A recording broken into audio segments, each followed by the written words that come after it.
Hello, I'm going to tell you a little bit about this book that I've written. It's finished, and I'll tell you about it as I take a walk in my neighborhood. I live in Redstone, Colorado, and the story takes place in Redstone. The area that we're walking in now was once referred to as Deer Park. It was where the deer and elk used to roam and used to please the people who lived in the castle, the 25,000 square foot castle that is on the other side. I'm going to take you up to the top of the neighborhood so you can see the castle, which is the inspiration for the book that I wrote. It's a children's book, and it is a combination of historical fiction and magic realism. The historical fiction story is one about this area, about a man named John Cleveland Osgood and his second wife, who was supposedly a countess of Sweden. And they met in Belgium, and he brought her back to build this castle with him. He built Redstone, or they built Redstone together as a utopian ideal for all of the people who worked in the mines. This is how John Cleveland Osgood made his fortune, was through the railroads and through coal mining.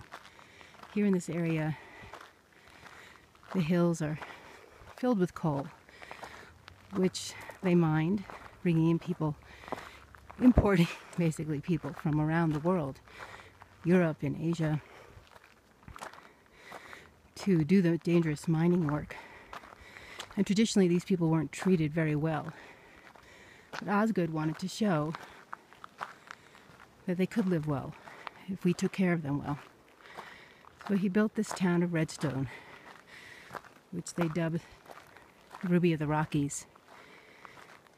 And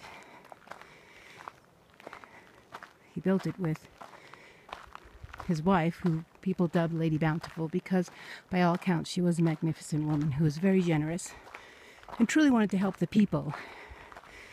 Osgood's reputation was very questionable.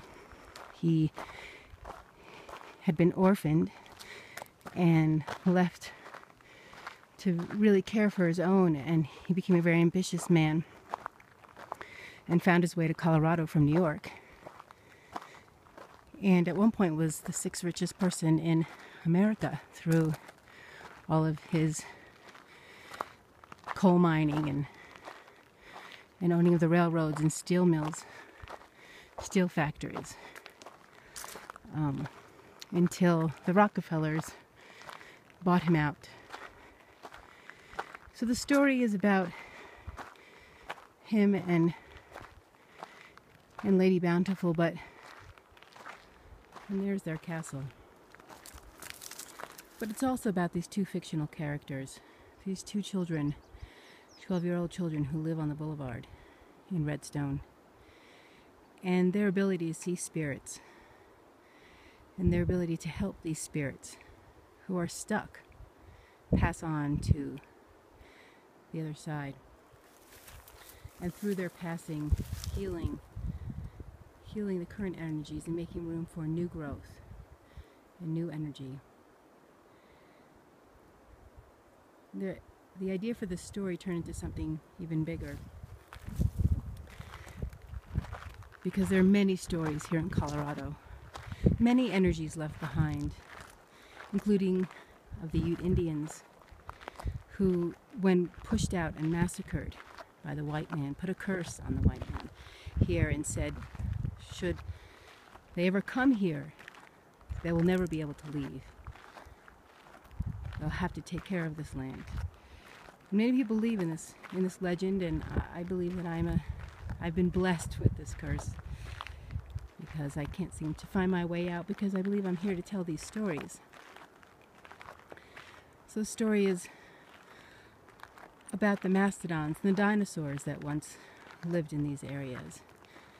And other past stories of miners and current ways in which we are hurting the land here. But through these stories, there's redemption, and there's a way for us to let our children show us the way to healing.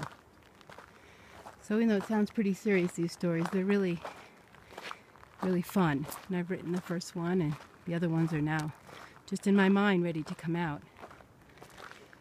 But it's a fast-moving, very visual story and compelling story, which has been reviewed by a handful of people and is now ready for print.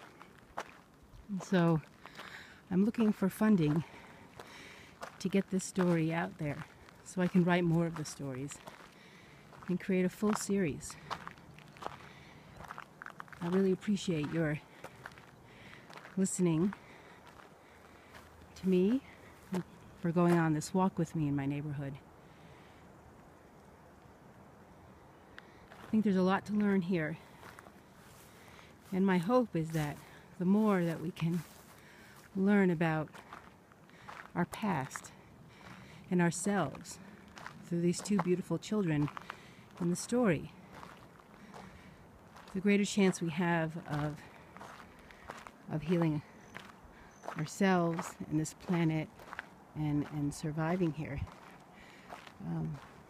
I know that I'm just a small part of all of the work that's being done now to achieve these goals, but I feel it's part of my mission to be part of that, of this movement, and I would very much love to be a part of it with your help. So again, thank you, and many blessings to you and yours.